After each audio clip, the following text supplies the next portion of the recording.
So we go to government intervention. So when we talk about government intervention, basically we're talking about how government tries to come into the market to maybe for a reason, and the reason is always to to contribute into the market. They get themselves involved. That's what government intervention is about, to get itself involved in what is happening, especially when there is market failure. So we go down. The need for government intervention, are you there? I'm here. Without government intervention, some businesses might neglect the needs of certain stakeholders. For example, the environment might be damaged, workers might be paid low wages, small businesses might be unduly pressurized, or consumers might be overcharged. One of the roles of the government is to provide the legal system in which businesses can operate, and a system of incentives and penalties to ensure that at-risk groups are protected. However, it is important for the government to find the right balance. Too much intervention will discourage enterprise and reduce foreign investment. This might restrain growth in national income, reduce job creation, decrease tax revenues, and reduce consumer choice. Too little, and some stakeholders' best interests might be neglected. So, there's always the need for government to intervene. But if government is intervening, government must intervene and make a balance. It must not be too much, it must not be too little. If it is too much, it discourages employment, it discourages entrepreneurship, investment. And other businesses to join the market. What? Does it يعني it won't allow other businesses to join the market because of government intervention. يعني they won't want to join the market. Yeah, because the laws are too difficult to bear. So it must not be too little too, because it becomes too weak. The government must strike a balance. Okay. I think the point is clear there. No, it's clear. Government intervention to deal with externalities. We've talked about this chapter 13 explain the economic activity explain that economic activity that can have an impact on third parties such as individuals, organizations, property owners, or resources such as woodlands.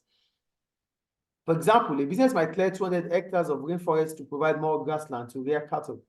This may destroy some ancient rainforests and eliminate a natural habitat for a wide range of plant and animal species. This negative impact on the environment is an example of external cost or a negative externality. Both production and consumption can result in external costs. So, government intervention is to deal with externalities, especially negative externality. And for negative externality, we're talking about external cost, negative impact to the environment, which is caused by the action or inaction of a firm to individuals, to organizations, to property owners, or to the resources at large. So whenever these externalities occur, it is the duty of government to intervene to reduce it.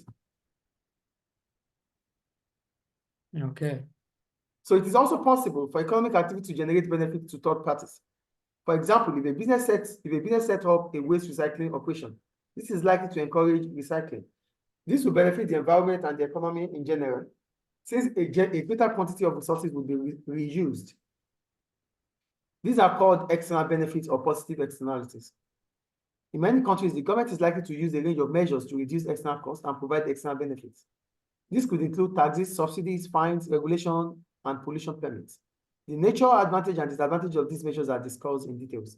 So, as long as government wants to discourage negative externality or reduce a negative externality, government would the same way put energy to encourage positive externality or external benefit. So for government to do this, either to reduce government negative externality, or to increase or to encourage positive externality, government will come up with using taxes, subsidies, fines, regulations, and pollution permits to carry on with this intervention. Is it clear? Clear. So we go to government regulation and competition. Promoting competition. One of the roles of the government in the economy is to promote competition and prevent anti-competition practices. Some examples of the actions a government might take are outlined below. So when we talk about government coming up with regulations for competition, that means government wants to encourage competitiveness. Government wants to encourage business startups. Government wants to encourage entrepreneurship. Government wants to encourage investment. Government wants to discourage monopoly. Are you with me? Are you with me, please? I'm with you, mister. Yeah, so what are the things government could do? One, encourage the growth of small firms. So if more small firms are encouraged to join markets, there will be more competition. In some countries, both central and local governments have taken measures to help the growth of small firms. For example, business startup schemes have been used to provide funds for new businesses when they first start up. There may be business services that provide information and advice on running a business and obtaining finance. Taxes are also lower for small firms. So if government wants to encourage competitiveness, government could do that by encouraging the growth of small firms. Small firms, you know them already, right? Yes. They start with small amount of money. So if government wants to encourage small firms to set up in the market, government might give them subsidy. Government might reduce their taxes. This will encourage them to start up. And by starting up, they become competitors for the large firms. And business startup increases. Growth of firms increases in that environment. Clear. The second one, lower barriers to entry. Barriers to entry are different reasons why it becomes difficult for new firms to come into an industry. So government will reduce that. So government will come up with They would just remove the barriers so the new entrants can easily join without yes, any problems. yes. This will increase competition. Yeah, government will reduce or remove legal barriers. Barriers of entry, mister, as a whole. Legal barriers here. You know what we're talking about legal barriers here? Legal barriers are coming from government. Government giving, government might just encourage monopoly by legally giving jobs or contracts to one firm in an industry. So government will take this away by allowing all firms to be part of the contracts. Yeah. Is it clear? Yeah. The third one, introduce anti-competitive legislation. In many countries, legislation exists to prevent practices that result in reduced competition. For example, in India, the Competition Commission of India, CCI, acts as a regulator to, one, eliminate practices that reduce competition, promote and sustain competition in the market, protect the interests of consumers, ensure freedom of trade. So government will come up, they will introduce anti-competition, competitive legislation. That means they will come up with laws that would support the elimination of practices that reduce competition. They will come up with laws that will take away practices, whatever you do, your actions that bring about reducing competition. Government will come up with a law that makes it illegal to reduce competition. Mister, does this mean they will impose other stuff that will increase competition? They will, yes. And whatever practices, whatever actions that happens in that industry that brings about reducing competition becomes illegal. They would replace it with something else that would introduce. They will make it illegal. Government will make it illegal for you to take actions that will reduce competitiveness. Like maybe predatory pricing, selling at a lower price below the cost price. Collusion.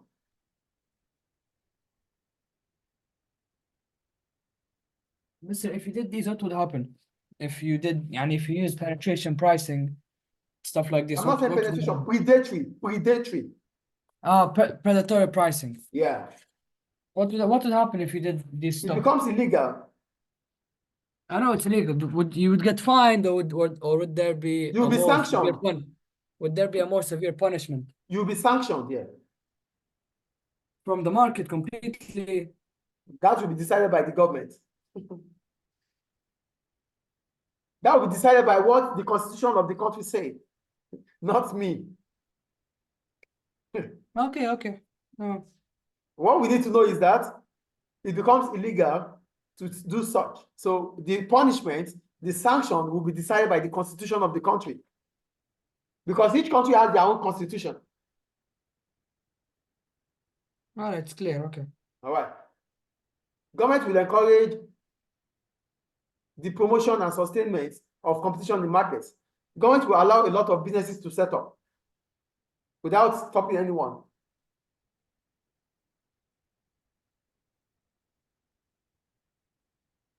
Are you with me? I'm with you, Mr. Government will protect the interests of consumers. We call them consumer protection. That's consumer Just rights protection or like the consumer trade rights union. laws. Yeah. So Okay. Clear. consumers will not be exploited. Consumers will have information about the product. Consumers will have choices to make.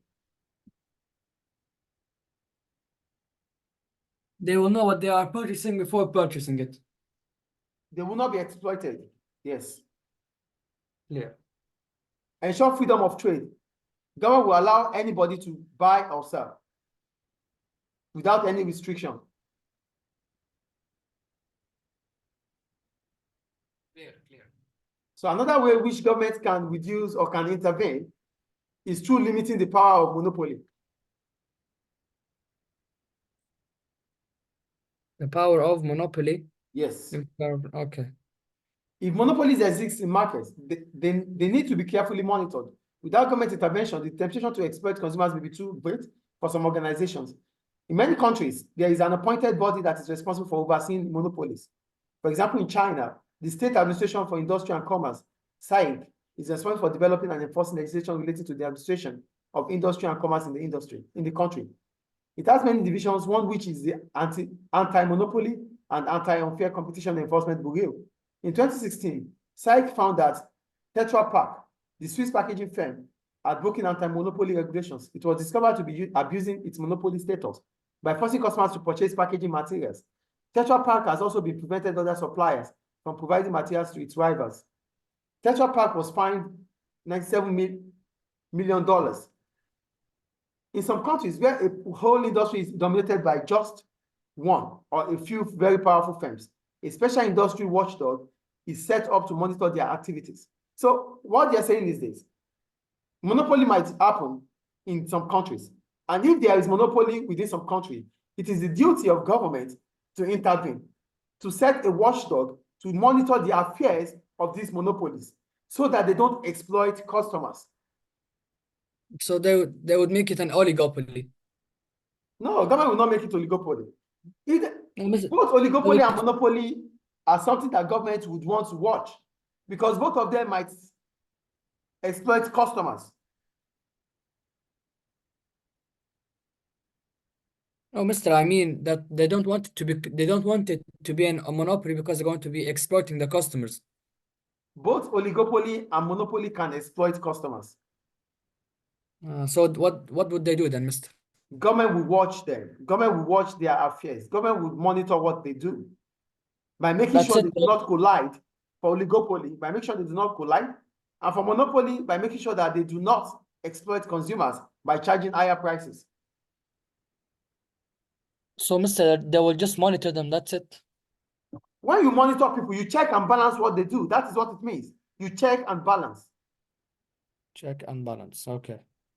So that means if they are doing something wrong, like Tetra Pak, the government fined it $97 million. If they didn't monitor, they wouldn't know what is happening in the industry. So monitoring means you are checking their affairs. You are watching over their excesses. Clear. So we go to that's another way to intervene. The next one is to protect consumer interest. Are you there? I'm here. Consumers want to buy good quality product at a fair price and receive good customer service. They want information about product that is accurate and clear. They do not want to buy goods that may be dangerous, overpriced, or sold to them on the ground of false claims.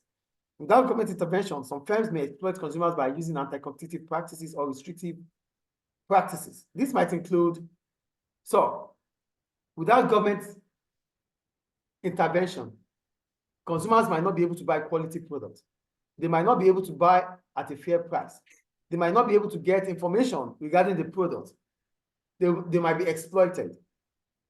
So governments would ensure that anti-competitive practices are discouraged and they are illegal in the country. And what can they do to make this happen? One, Increasing prices to higher levels than they would be in a competitive market must stop. Government will not allow them to increase prices to higher levels than what should be sold in the competitive market. To a higher level than the equilibrium market in the Government would equilibrium not allow it market. to happen. Clear. Government will not allow them to fix prices, collusion. Government will not allow it. Clear. Government will not allow them to restrict consumer choices by creating a barrier. Government would allow more businesses to set up, and that would increase the consumer choice. There would be they'd have to be diversified. There would need to be a lot of consumer choices. Diversification does not bring about consumer choices. Diversification increases firms' opportunity to make revenue. It's not the same. That's Mr. But it's also increasing the customers' choices. In this aspect, diversification does not go in line with this. Diversification is about spreading risk. So when you are spreading risk, how does that align with customer? No, it does not increase customer choices. When you talk about increasing customer choices, you're talking about substitute goods. Diversification is about you having different business portfolio. It's not the same as customer choice. Your choice is, oh, you can go to this school, you can go to that school. Diversification means the school is having a girls' school, the school is having a library, the school is having a hospital, the school is having, that is diversification. But Mr. How would you increase consumer choices? By encouraging more businesses to set up. Which means you'd have to lower down the barriers of entry. Yes. Clear. I just want you to understand the difference between diversification and choices. Diversification spreads the risk of businesses. Choices comes with more substitutes. It is not the Mr. same. It's because it's just I thought because diversification is when you make a large array of products. When you make a large amount of products, this increases the consumer choices. They will have more choices. That is not diversification. When you increase output, you are not diversifying. You are increasing output means that you are going to sell to more customers. It doesn't give consumer choices. Let me explain to you further. I am producing black pen. I used to produce 100 black pens. Now I'm producing 300 black pens. Does that increase choices? No. It only increases the numbers of people I can sell to. You only increase the amount, but not the choice. Is it clear? And that is not diversification. It's increasing output. Now, three things are in what we are talking about. Three things here. The first thing is diversification. The second thing is substitute. The third thing is increasing output. They are not the same. Diversification means you are producing different products. To spread your risk, you are going into different businesses. You become a conglomerate. That is diversification. Increasing output means you are expanding to sell to more customers. That is output. And choices means new businesses are setting up to produce the kind of product you are producing to increase consumer choices. Are they clear? Clear. Raising barriers to entry by spending huge amounts of money on advertising, which smaller companies could not match. So government will stop them from spending so much on advertisements. Clear. So in some countries, there's a lot of consumer legislation. Such legislation covers a variety of consumer issues and aims to protect consumers from some of the practices mentioned above. So legislation exists to prevent businesses from activities such as making false claims about the performance of their products, selling goods that are not fit for human consumption, and selling goods that are not fit for purpose. When we talk about fit for purpose, it means you are selling a product that does not fit the intended reason why consumers are buying them. So I'm buying this pen because I believe it's a black pen and I want to use it in writing, but at the end of it, it could not write. It does not fit for purpose. So if this happens, you have to compensate consumers for that because it's a false claim. Is it clear? Clear.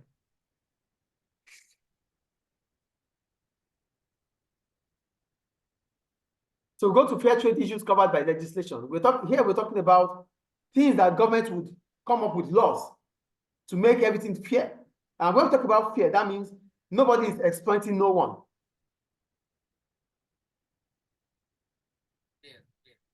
Are you with me? I'm with you. I'm with you. Hello? I'm here, mister. Can you Okay. hear me? So government talks about prices, product safety, product quality, promotion of product, consumer rights, customer payment methods, trading and age restrictions, information about products. I'm going to take them one at a time. Prices. Government will ensure that the prices are affordable for consumers and the prices are fair. For products, government will ensure that whatever product you are producing does not harm the society or the customers.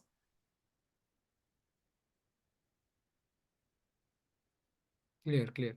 For product quality, it must meet customers' expectation. The product quality must meet the customer's Product must expectation. meet customers' expectation. Yes, okay. Promotion of products. You must not invest heavily on advertisements, and you must not engage in selling below what the cost of production is.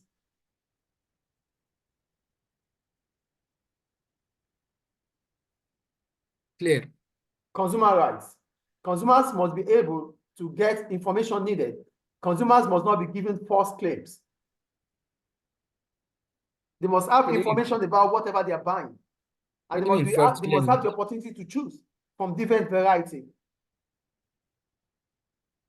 Mister, what do you mean first claims? False claim means you lie about the use of the product. You lie about advertisement. You give them a wrong advertisement so that you can sell. Okay. Whatever you use, whatever comes with lies for you to sell to your product is a false claim. Okay, clear. Customer payment methods. So whatever method payments of government is available for customers, you should allow them to use it, in as much as it's not fraudulent. Okay, clear. Trading and age restriction. You must not use child labor. Clear. Information about products. There must not be information gap. Clear. Control mergers and takeover. So that's Mister, another thing government will do to intervene. Mister, the one you skipped sometimes comes in the exam. What did I skip? This one. The acts. They're not going to ask you about acts in the exams. No, Mister, they asked about it once before. This Food Safety Act. When they ask about Food Safety Act, the only thing they want to ask about is what does it imply? And for Food Safety Act, it only talks about making sure that the quality of food that your consumers are consuming is nice. It's not. They're not going to ask about the year. Okay, what about the Sale of Goods Act? What does that imply?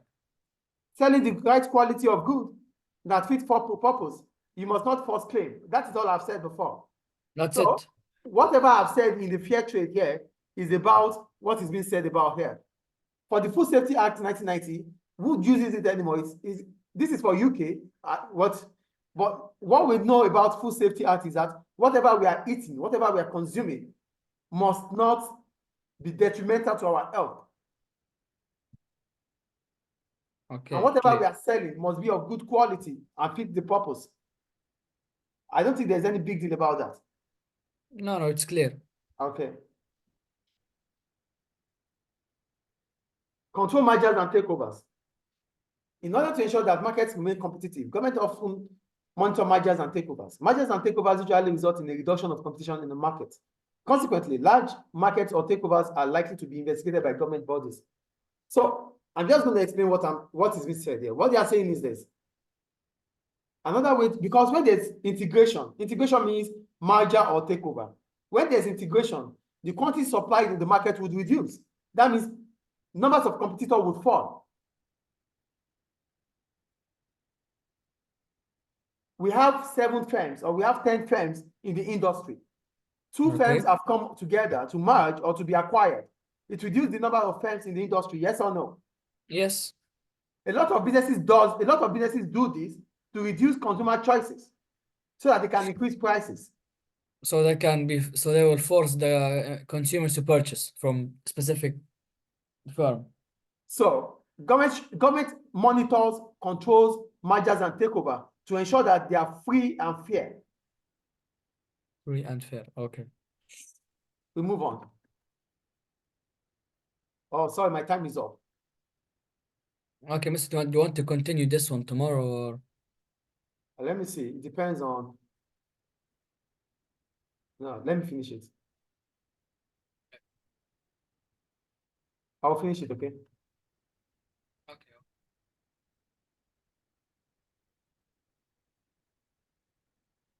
Okay. That's it. Government intervention in the labor market. Are you there? Yes. One way in which government intervene in the labor market is to set minimum wage. This involves passing legislation that means no employer is allowed to pay their worker an hourly rate below the limit set. So, another way in which government will intervene is through minimum wage. And when I talk about minimum wage, that means there's a limit set that you must not pay less to your employee. So the least employee must get that wage rate. That is minimum wage. I think it's clear. Clear. So what are the reasons why government will set minimum wage? Number one, as I said, the general reason for introducing minimum wages is to raise the incomes of low-paid workers. However, some specific reasons are also given. So one of the main reasons why government would want to set minimum wage is to increase the income of low-paid workers so that they can have a better living standard. You know, when government increases the minimum wage, So disposable income if increases. anyone, okay. Other reasons are one, minimum wages will benefit disadvantaged workers. It is argued that people such as women, ethnic minorities, and low-income families benefit from minimum wages since they reduce inequality and increase fairness. In many countries, the gap between the rich and the poor is rising, and it is argued that minimum wage might help to close this gap. So another reason why there is minimum wage is to reduce the gap between the rich and the poor. Is it clear? Clear. In some countries, many workers on low incomes are entitled to claim welfare benefits from the state. However, if their incomes are increased by the minimum wage, the amount they are entitled to claim will fall. This will save the government money. Also, as incomes rise, workers may pay more tax, which will benefit the government. Another reason for minimum wage is to reduce government spending on benefits. On benefits? Yeah, government will spend benefit because some workers are getting less. So if now their wages increased, government will not need to give them any benefit anymore, pay them any benefit. Okay. And also, it could also increase government revenue because people will be paying more income tax. Clear. The third one, higher wages may serve to motivate many workers. If people know that their work is going to be rewarded with higher pay, they may work harder. This will help to boost productivity in the economy. An increase in minimum wage will also increase productivity because people will be motivated to work. Clear? Clear. If minimum wages are enforced, employers, if minimum wages are enforced, employers might respond by making their workers more productive to justify the higher wages. They may invest more in training, for example, or they may also replace inefficient labor with more efficient machinery. Both of these responses will increase productivity in the economy. So if minimum wage increases, employers will ensure that workers are able to do the job to justify their increasing wage. And workers that are not efficient will be replaced with equipment. All in all, productivity will increase in the economy. Is it clear? All in all, that's what the impact is. That's it. Yes, productivity will increase. Okay. The impact of minimum wage on wages and employment. Supply and demand analysis can be used to show the effect of minimum wage on wages and employment in labor markets. So the point is this: if government imposes minimum wage and the minimum wage is set above the equilibrium wage rate, the minimum wage rate will increase to W2, from W1 to W2. That will increase the supply of labor. If the supply of labor decrease, the wage rate would increase. Now we're talking about minimum wage before supply of labor. If government increases the minimum wage above the equilibrium wage rate, the supply of labor would increase, demand for labor would fall.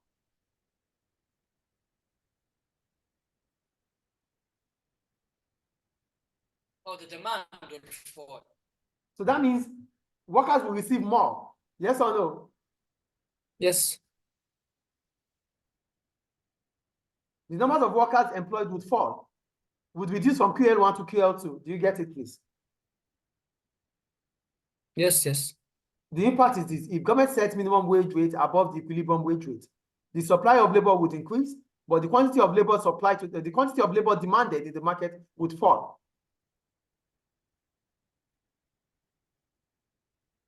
Is it clear or not, please? Clear. Do minimum wages cause job losses? Some have argued that minimum wages do not reduce the level of employment in the economy. So, but there are some evidences. So the point is this: when minimum wage is set, I'm just going to put it this way to you. When minimum wage is set, workers would, if minimum wages are set above the equilibrium wage rate,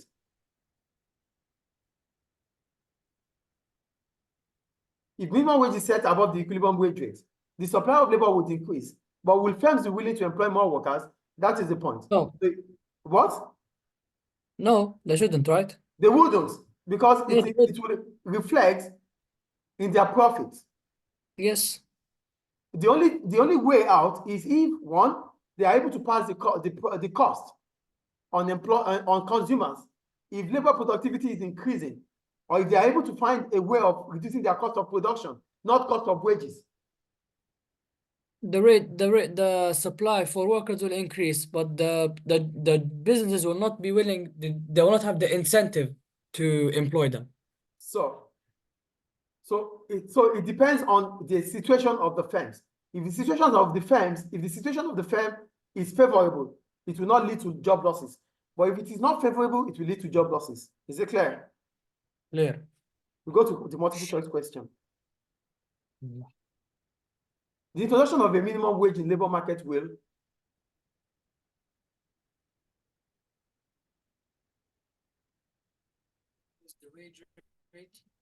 the introduction of a minimum wage in the labor market will raise the wage rate and increase employment.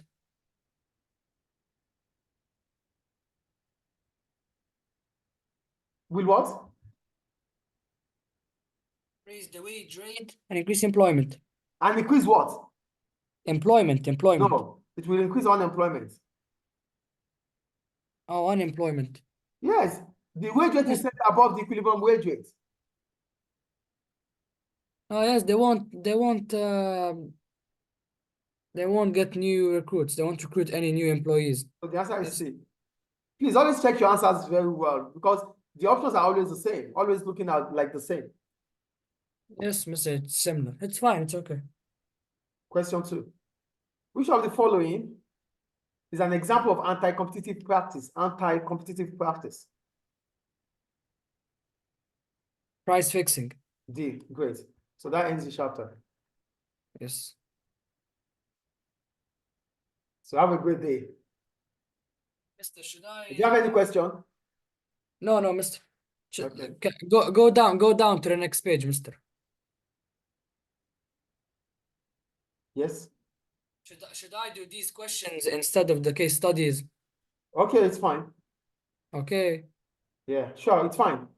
Okay, tamam. All right then. All right. Have a good day, Mister. You too. All right, bye. I hope the lessons are clear. No, it's clear. All right then. Take All care. right. Yeah, No, tomorrow you too. again. Same time. Yes, please. Okay, tamam.